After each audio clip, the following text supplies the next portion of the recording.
Eu quero deixar uma linda palavra, uma reflexão para nós no dia de hoje. Eu estou com a minha Bíblia aberta, Mateus 8, versículo 23 a 26, que diz dessa forma: E entrando ele no barco, seus discípulos o seguiram. Eis que no mar se levantou uma tempestade tão grande que o barco era coberto pelas ondas. Ele, porém, estava dormindo. E os seus discípulos, o aproximando-se, o despertaram, dizendo: Senhor, salva nós que perecemos.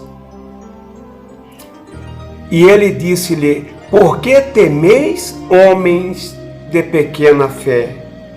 Então levantou-se e repreendeu os ventos e o mar, e seguiu-se uma grande bonança.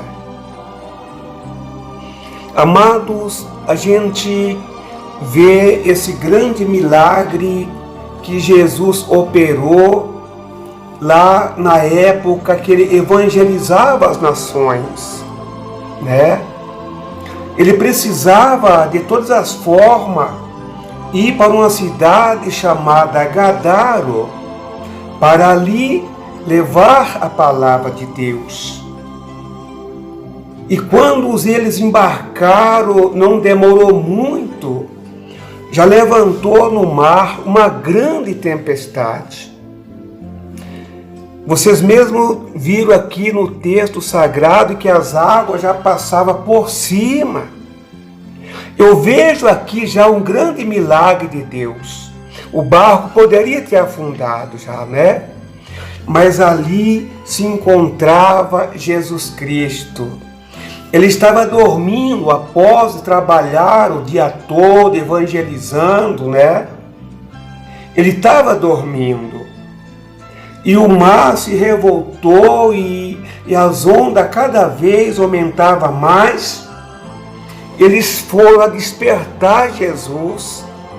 Mestre, mestre, nós perecemos, salva nós. Sabe o que dá para a gente aprender nesse texto sagrado? Nesse texto sagrado?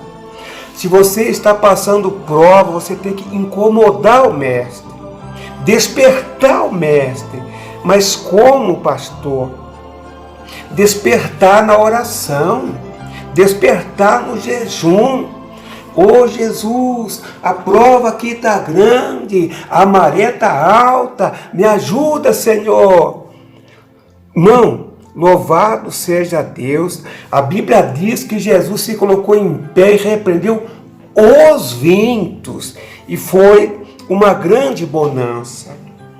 Os discípulos já tinham visto Jesus ressuscitar mortos, Jesus abrir olho de cego, Jesus curar leproso, Jesus curar paralítico, mas eles não sabiam que Jesus também tinha poder sobre as águas. Ele se coloca de pé e fala: Calma-te, vento, aquieta-te, vento.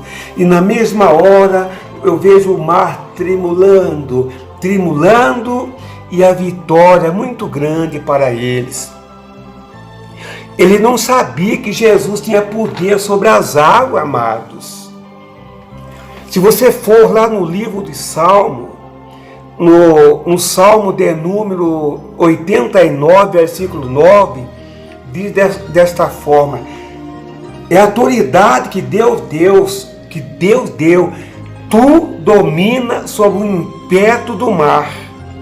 Quando as ondas se levantam, tu as fazes aquietar.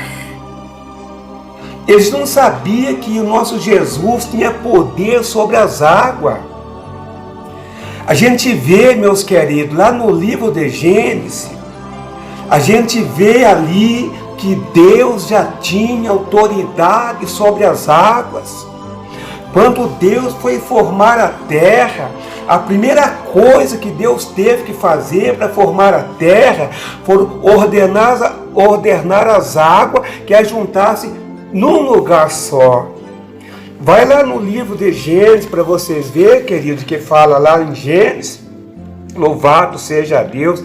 E disse-lhe: ajunte-se as águas debaixo dos céus, num lugar, e apareça a porção seca. E assim foi. Jesus fez parte quando Deus estava formando o mundo. Vocês sabiam disso, amados? Você viu que Deus falou: façamos o homem a nossa semelhança. Quando Deus falou façamos o homem, porque tinha mais pessoas com ele, a gente aprende que Jesus estava lá. E quando Deus falou ajunte-se as águas num lugar só, parece que eu vejo as águas se movimentando e ajuntando tudo num lugar só, porque a Bíblia fala que assim foi feito. Jesus tinha autoridade sobre as águas. Jesus deveria estar num barco, amado, de pescador.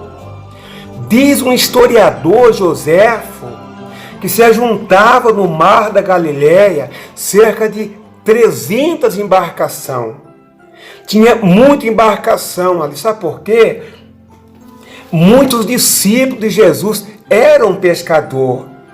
E os barcos eram grandes, dava para acomodar Jesus e seus 12 discípulos.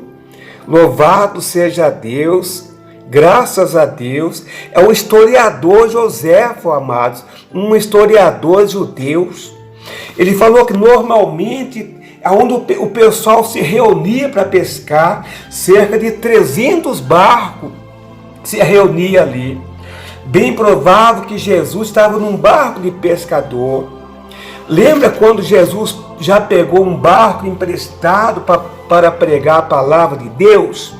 Então, meus amados, Jesus no barco, tudo vai bem. Talvez o inimigo quis impedir uma grande obra que Jesus tinha numa determinada cidade. Mas Jesus levantou no meio daquela embarcação e levantou a mão e disse: mar, aquieta-te mar, aquieta-te vento.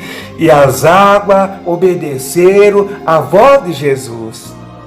O vento obedeceu à voz de Jesus. Dá para nós aprender com isso, meus queridos, que nós incomodar o mestre.